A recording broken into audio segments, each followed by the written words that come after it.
Hey everyone, Rarity Dash here, and it's time for another reaction request. If you have a video that you'd like me to react to, check the description below. There's a link that will take you to a Google document with all of the relevant information. So today we've got more from what has become our channel staple here, the Angry Video Game Nerd. And this time it's his review of Mighty Morphin Power Rangers. Now it doesn't say a console or system here, so I'm assuming this is just an overview of Power Rangers games. Which is interesting, because I was definitely into the Power Rangers, like the initial Mighty Morphin Power Rangers. Like, I was super into that in the 3rd grade. Like, that was everything. That was my favorite thing. But I never played any video games. I don't remember ever playing a Power Rangers video game. Which, I mean, that's kind of the same thing with Harry Potter a few years later. Like, I've been watching all those comparing the Harry Potter games videos, and I'd never played any of those games. So just, for whatever reason, for some properties that I got really into, I just never thought to look for video games. So I don't know what the Power Rangers games were like. I as much as I was into it, as much as I had all the toys, and I was just watching that constantly, I never even rented any of the video games. So I'm curious to see what was there. I'm assuming, yeah, I can see it in the description. There were even Power Rangers games on NES? The Famicom? I guess wait, Famicom. We're saying Famicom instead of NES. My mind equates them immediately. But now I realize that's a Japanese game. So that's something that's not really Power Rangers, but instead Super Sentai. So, yeah, that could be anything. And it probably was never released in the US, but we got Super Nintendo, we got Genesis, we got Sega CD, Nintendo 64, and Game Boy for other systems included here. So that's a pretty good variety. And I'll be interested to see what the games look like. Anyway, here we go. Angry Nintendo Nerd, Atari Nerd, Sega Nerd, PlayStation Nerd, Tiger Electronic Wristwatch Game Nerd. Yeah, we can throw him off of the team. Throw him off the team.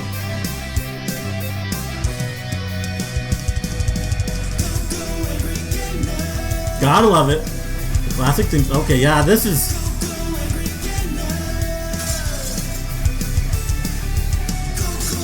I mean, they look kind of cool, like graphically.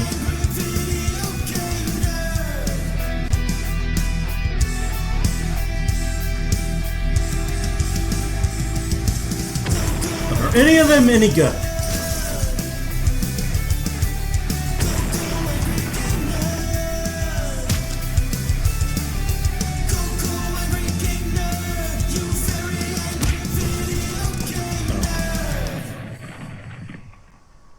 What do you get when you take Godzilla, Ultraman, Kamen Rider, Voltron, Saved by the Bell, and put them all together? You get Saved by the Power Bell. Rangers. I mean, yeah, that was like a lot of it. Extended toy commercial with action figures being staged. It worked very well. It was martial arts. It was comedy. It was giant Japanese rubber suit monsters. It was mechanical dinosaurs. It was robots coming together to make bigger robots. A turtle with the traffic light on its head. Monsters that would make wisecracks and rap. And ridden around all these Japanese action scenes was an American teenage sitcom.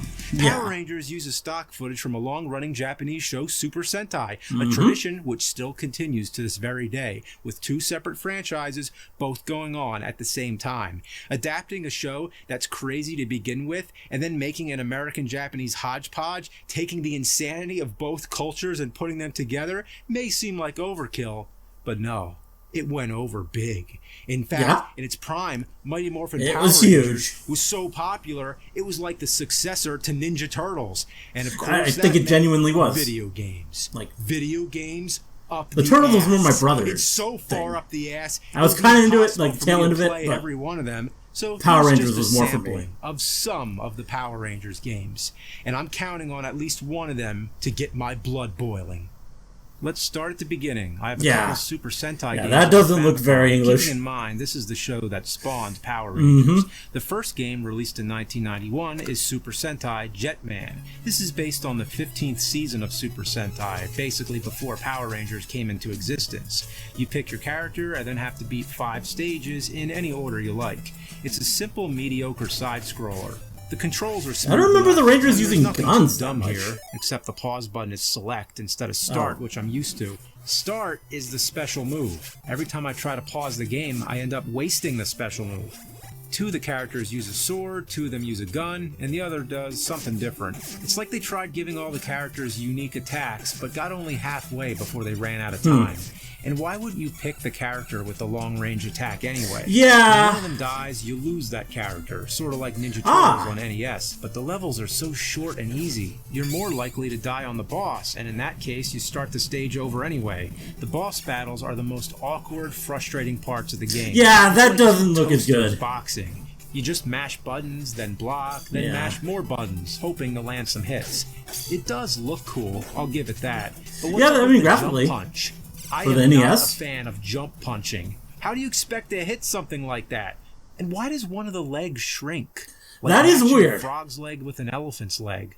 Huh. Every now and then you can charge up for a special move, and that's where it's at. Yeah. The next game, released in '92, was based on Zyuranger, which was Super Sentai's 16th season, and the one which became the basis Those look of the familiar, season yes. of Power Rangers. And listen here, it has the Zyuranger theme song. Zyuranger, Zyuranger, Densetsu no Senshi Tachi o Zyuranger. Wow, okay. This game is more linear. You go through the stages in a set order. Each stage, you're a different ranger. Once again, it's pretty self-explanatory. You just run to the right and... Did one of them have a gun? With a gun. Or maybe I just don't Halfway remember. through, you get a new weapon, but what kind of attack is that? You're just blindly swinging a knife around, like Michael Myers at the end of Halloween 2, the 1981 version of Halloween 2. What the hell? I have to say, I barely got through the first stage. With this platform jumping, spikes, and lousy short-range weapon, I almost gave up. But now, I'm at the boss, and I almost got it. Alright. Yeah, sometimes it takes a while to succeed, but if you keep trying... Oh. Are we playing Pong now? What is... Oh. What just happened? No. No, that wasn't real. So I beat the first stage, again, and sure enough, it drastically switches, as if you're suddenly playing a different game. A game called Megazord and Dragonzord Play Ping Pong! It's Megazord and Dragonzord playing ping pong! Oh my god.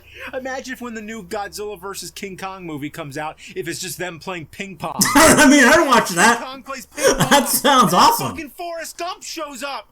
Would you be Why disappointed? Or would it be the most historically amazing thing you've ever witnessed? I think it would As be. you progress through the game, you take control of the different Ranger characters, and surprisingly, it gets much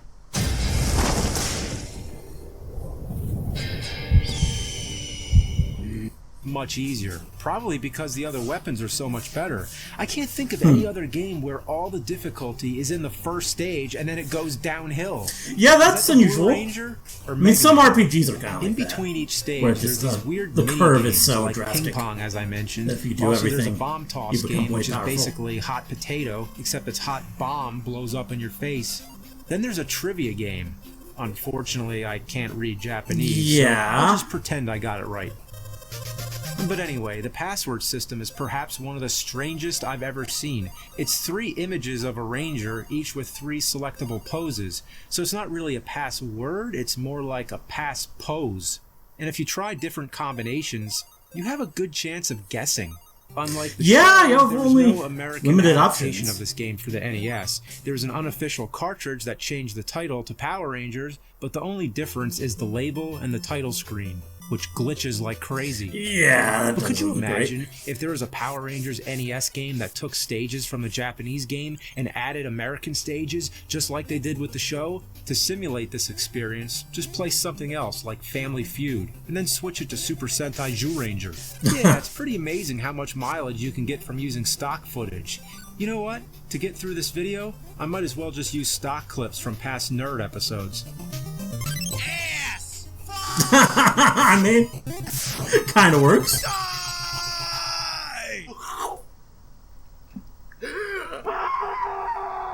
The Famicom games are mediocre, but not terrible. So let's step into 16-bit territory. Next up, Power Rangers on Super Nintendo. Well, hot damn, it has the theme song, and it sounds pretty good. Yeah. It even has vocals. Yeah, that's actually pretty impressive for their... Everybody from the initial Ranger lineup. Each one of them has their own fighting style, their own special moves, which actually makes it fun to try out all the different characters. It's just an average beat-em-up game. All you do is run around and punch people, and it can get monotonous, but for the time period, it's good. Like Robin Hood. It looks good. I'd probably enjoy this if I played it clothes, at the time. Then you power up in the Ranger suit. The only thing they slacked on was the Rangers all have the same exact body type, which is surreal to see Trini, for example, turn from thin to muscular. Yeah. Each Ranger has their unique weapon and a grand sweeping power move that wipes out everybody on screen. I don't remember I don't remember that from the show. Fights you back on it eventually with a giant laser that comes out of nowhere. It's just like a giant middle finger saying, "Fuck you!" Yeah. I hate this thing. Oh wait, it kills enemies too? Now I like it.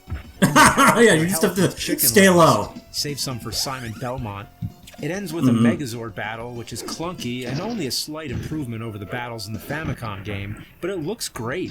For the time, it does. This was very satisfactory. It was just like playing an episode of the show. Nothing much to get angry about here.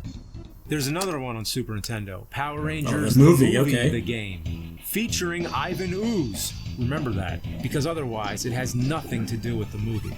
It's another beat-em-up, but there's this weird jumping thing you do to alternate between the background and foreground plane. Like you have two separate two-dimensional planes that you walk on. That seems a bit annoying. From all the other beat-em-up games, but the big problem with this, it's way too hard. I had no problem finishing the other game, so why here can't I get through the first stage? Let's check out Power Rangers on Sega Genesis. Okay, so it's a Street Fighter style game. Yeah, it looks like a fighting game. It uses only 2 of the buttons. Yoga Fire! The problem here, once again, is the difficulty.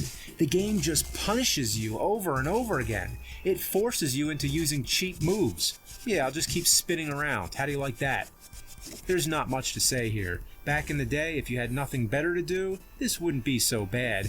But now, it's just like finding an old dried turd on a playground. Just forget about it. It no longer smells, it's not hurting anybody, it doesn't need to be tended to. Just walk away. Okay. That's an analogy for you. Game. Well, if you felt like watching the show in shit quality with a bunch of button commands on screen, then this is the game for you. Yeah. It's trying to be like the Dragon's Lair arcade or one of those type of games. But in Dragon's Lair, if you fail to press the button at the right time, you see a different outcome. A different video is loaded to show the character dying or whatever. Here, no matter what you do, the episode continues to play normally. Wow. If you missed a button, the Power Rangers would get hit or something. They actually do get hit sometimes. Doesn't increase? That happens either way. Whether or not it syncs up with so what can you you're not doing lose? is pure coincidence. All they did was take the show and put a little button game on top of it. This is the cheapest way possible to turn a show into a game. That would be like watching an episode of Green Acres with button commands. What sense does that make? Want to play Power Rangers on Sega CD? Just that would be kind of funny. While playing Simon Says. At least it's not Simon's Quest. Alright, let's crank up that diarrhea dial. Here's Power Rangers Lightspeed Rescue on Nintendo 64. 3, 2, oh, 1, what is go. This? Okay, first of all, I'm not trying to be vulgar, but what does that look like? You shoot laser projectiles out your vagina! Yeah, I had to double check that it was the Yellow Ranger because it looks more like the mustard shit-stained Ranger. The objective is to clean up green slime. Nice, that's appealing. I thought Superman had it bad, having to go around flying through rings all day. The Power Rangers have to clean up nasty mucus. At least there's enemies to fight, but even that is boring. All you do is run and shoot. Most of the buttons do nothing. There's no jump, no crouch, this no looks sidestep, terrible. nothing like that. This is a game that was designed to be played on an Atari controller. You can even run through enemies. Yeah, mow them down! Oh look, they're coming out of the walls. It's like the Twilight Zone. And when you run behind the buildings, they vanish from reality. But not completely. They become a shadow of their former existence. Yeah, ever have that happen? Happens to my house all the time. It's a very spacious game. There's no hallways or boundaries to guide you around. Looks very empty. If you run in any direction, it'll be minutes before something eventually blocks your path. How far do these boundaries go? I just keep running and running and running and running. And for whatever reason, they didn't know how to loop the music, so instead it abruptly stops and starts up again. It's a very jarring shift in tone. Not to mention it's the same music the entire game. Oh, except the title screen, which is repeated for the cutscenes and all that. So only 2 music tracks total. After that, you get this awkward driving stage where you rescue people. Over here! All right! Love hearing those voices over and over again. Over here! All right! Over here! All right! Over here! All right! Over here! All right! Over here! All right! Over here! All right! Next, there's an awkward Megazord fight where you battle against a semi-invisible monster. It's all in first-person view, except when you manage to get close, it switches to third person. But it's hard to stay close, so it always switches back and forth. So it seems like none of the games got the Megazord stuff right. I need some morphine. And you get these flying stages. Again, the goal is to rescue people. Not much to say. Overall, there's only 4 types of stages, at least from what I've seen. And the problem with this game is that it's too simple. N64 was capable of a lot more. Yeah. It's bad, but in a boring way. I've seen worse. See, my standards are much lower. It's not making obnoxious screeching sounds. You don't die in one hit and have to start the whole thing over. It doesn't glitch so bad you can't play it. You don't have to drive a bus for 8 hours. It's not bright red and you have to hold it up to your eyes. It's actually like a game. Just a real boring one. So, I don't know. I'm not really feeling the anger too much with this one. I wasn't going to stoop this low, but let's try out the Game Boy versions. Okay. So here's Power Rangers on Game Boy. Well, it's basically the same thing as the Super Nintendo version, so I'm not really going to pick it apart. And what's the point? Of course it's going to be worse on Game Boy. And don't get me wrong, there's lots of great exclusive games on Game Boy, like Link's Awakening, for example. The key word here is exclusive. Metroid 2? I need to find something that isn't trying to be like the Super Nintendo version. Something different. But okay, that's weird. That's the most confusing continue screen I've ever seen. So I punched the word no away. So that mean I picked yes because no got punched away? Or does that mean that the word I punched is the word I... Yeah. Fuck. Okay, so let's try out Power Rangers, confusing. the movie, the Game Boy game. All Okay. Right, this one is different. An exclusive game, but is it exclusively bad? Well, let me ask. If this follows the movie, the Yellow Ranger would be Aisha, not Trini, which means they got the skin color wrong. But Yeah, that's not a good sign. And the only reason I even know it's the Yellow Ranger is because these games were optimized for the Super Game Boy with their own color design and border graphics.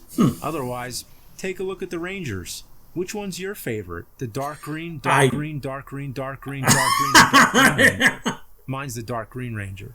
The gameplay is pretty much the same. So is this before the Game Boy Color? Games. You choose a ranger, choose a stage, take out enemies, move to the right, get in the ranger suit, fight a boss, and so I forgot if the Super But Game Boy shit came out factor before the Game Boy Color. skyrockets when you get an ass full I of guess it bad might hit have. detection, unresponsive jumping, awkward jump punching, cheap boss battles, and randomly changing rules. Let me explain here. There's a stage where you get in a mine. And this looks like it was trying, on top of it, but it was just limited by the hardware. Imagine this ranger doing his grocery shopping. Does he stand on the shopping cart? Let me know if you ever see anybody doing that.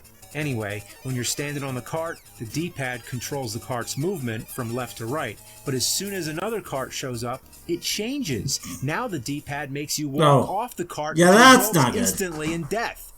I fell 2 feet from the ground. How do you die? Couldn't it just take a little bit of health away? Why does it have to kill you? You're supposed to jump to the second cart, which requires precision, timing, and distance. Naturally, you're going to push right while you're jumping, but pushing Can you not right just will walk make onto you it once off they the cart connect? and die. Your sudden instincts make you want to control the cart to get to the correct distance. You're so used to controlling the cart, it comes unexpected when all of a sudden you walk off and die. If you're still touching the D-pad when that second cart shows up, you die. If you let the carts touch, you die. Jump too soon, okay, that you answers die. my question. Jump too late, you die. You fucking die, and now you know the type of anger I'm talking about. Hey, Yeah. name one game where the punch and kick alternates back and forth automatically. Mighty Morphin Power Rangers, the movie on Game Boy. When you hit the button, it's a punch. Hit it again, it's a kick. Then it's a punch, a kick, a punch, a kick. You try to attack, but you end up doing the wrong move. You'll never know if it's going to be a punch or a kick. Yeah, that's Keep annoying. I track mean, the obviously whole they're time. trying to This problem do a combo escalates when you thing, get to but the sand. Oh God, the sand. Oh. Let me tell you about this. You have to punch and kick all the sand out Yeah, of the let way. people And make it's a their own race against combos. time because there's a machine following close. I guess there were behind limited you. buttons, If it touches you, it's a one-hit death. You have to get rid of that sand as fast as humanly possible. You can't afford any wasted hits, which means you have to master the science behind this punch-kick phenomenon. The top square can only be taken out with a punch, the middle with a kick or a ducking punch, the bottom only with a ducking kick. So not only do you have to know when it's going to be a punch or a kick, but you also have to know when to be standing or ducking. The only successful pattern I've found is duck, stand, stand, duck, duck, stand. I can't even do it without saying it out loud. Duck, stand, stand, duck, duck, stand. Duck, stand, stand, duck, duck, stand. Fuck, shit, shit, fuck, fuck, shit. Fuck, shit, shit, fuck, fuck, shit. Fuck, Nice. shit, shit, fuck, fuck, shit. yeah, Fuck! great rage. Ooh, now I'm angry. Now that's what I'm talking about. You fucking game. Is that the way you like it? That's the way you're gonna get it. Power glove power. Nice. Gotta love the power glove. Oh, and the power glove. Laser scope power. U-force Soon enough. power. Rolling rocker power.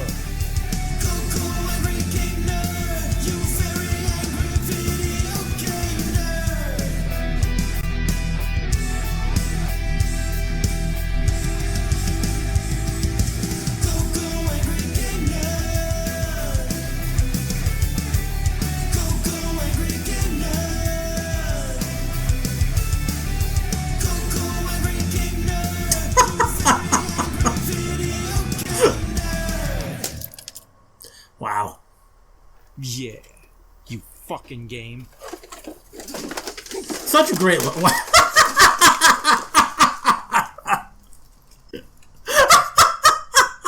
Just makes it so good. I mean, just a ridiculous outfit. And he falls over. Just great Texas bit of summer is synonymous with physical comedy there. I don't know. It's a simple thing. But that's one of the more effective endings I can recall from James. Wow. But, yeah, great video. I really like that one. Oh, not only because, I mean, of course, James was as hilarious as ever and and stuff, but it was also just interesting to learn about what games were out there. Because, I mean, it's a nostalgic thing for me, but for some reason I avoided the games, as said. So, it's just interesting to see what was there.